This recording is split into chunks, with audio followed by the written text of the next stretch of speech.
किसकी स्त्री? यमुना के किनारे धर्मस्थान नामक एक नगर था। उसी नगर में गणाधिप नाम का राजा राज करता था।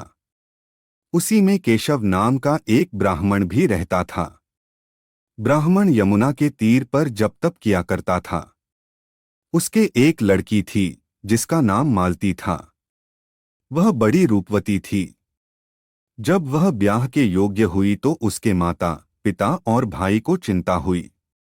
संयोग से एक दिन जब ब्राह्मण अपने किसी यजमान की बारात में गया था और भाई पढ़ने गया था, तभी उनके घर में एक ब्राह्मण का लड़का आया। लड़की की मां ने उसके रूप और गुणों को देखकर उससे कहा कि मैं तुमसे अपनी लड़की का ब्याह करूंगी। होनहार की बात कि उधर ब्राह्मण पिता को भी एक दूसरा लड़का मिल गया और उसने उस लड़के को भी यही वचन दे दिया। उधर ब्राह्मण का लड़का जहां पढ़ने गया था वहां वह एक लड़के से यही वादा कर आया। कुछ समय बाद बाप बेटे घर में इकट्ठे हुए तो देखते क्या है कि वहां एक तीसरा लड़का और मौजूद है। दो उनके साथ आए थे। अब क्या हो? ब्राह्मण, उसका लड़का और ब्राह्मणी बड़े सोच में पड़े। दैवयोग से हुआ क्या कि लड़की को सांप ने काट लिया और वह मर गई। उसके बाप, भाई और तीनों लड़कों ने बड़ी भाग दौड़ की, जहर झाड़ने वालों को बुलाया, पर कोई नतीजा न निकला। सब अपनी अपनी करके चले गए।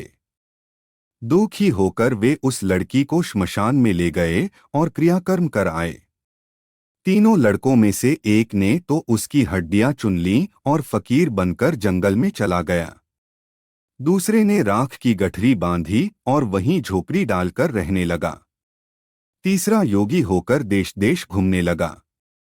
एक दिन की बात है, वह तीसरा लड़का घूमते घामते किसी नगर में पहुंचा और एक ब्राह्मणी के घर भोजन करने बैठा। जैसे ही उस घर की ब्राह्मणी भोजन परोसने आई कि उसके छोटे लड़के ने उसका आंचल पकड़ लिया। ब्राह्मणी से अपना आंचल छुड़ता नहीं था। ब्राह्मणी को बड़ा गुस्सा आया। उसने अपने लड़के को झिड़का, मारा पीटा, फिर भी वह न माना तो ब्राह्मणी ने उसे उठाकर जलते चूल्हे में पटक दिया। लड़का जलकर राख हो गया। ब्राह्मण बिना भोजन किए ही उठ खड़ा हुआ। घर वालों ने बहुतेरा कहा, पर वह भोजन करने के लिए राजी न हुआ। उसने कहा, जिस घर में ऐसी राक्षसी हो उसमें मैं भोजन नहीं कर सकता। इतना सुनकर वह आदमी भीतर गया और संजीवनी विद्या की पोथी लाकर एक मंत्र पढ़ा।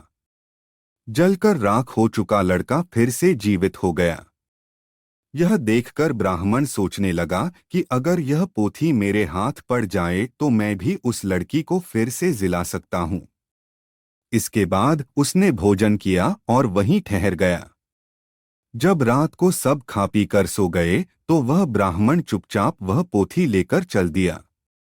जिस स्थान पर उस लड़की को जलाया गया था वहां जाकर उसने देखा कि दूसरे लड़के वहां बैठे बातें कर रहे हैं। इस ब्राह्मण के यह कहने पर कि उसे संजीवनी विद्या की पोथी मिल गई है और वह मंत्र पढ़कर लड़की को जिला सकता है, उन दोनों ने हड्डियां और राख निकाली। ब्राह्मण ने जैसे ही मंत्र पढ़ा वह लड़की जी उठी। अब तीनों उसके पीछे आपस में झगड़ने लगे। इतना कहकर बेताल बोला, राजा बताओ कि वह लड़की किसकी स्त्री होनी चाहिए। राजा ने जवाब दिया, जो वहां कुटिया बनाकर रहा उसकी। बेताल ने पूछा, क्यों? राजा बोला, जिसने हड्डियां रखीं वह तो उसके बेटे के बराबर हुआ। जिसने विद्या सीखकर जीवनदान दिया वह बाप के बराबर हुआ। जो राख लेकर रमा रहा वही उसकी हकदार है। राजा का यह जवाब सुनकर बेताल फिर पेड़ पर जा लटका। राजा को फिर लौटना पड़ा और जब वह उसे लेकर चला तो बेताल ने तीसरी कहानी सुनाई।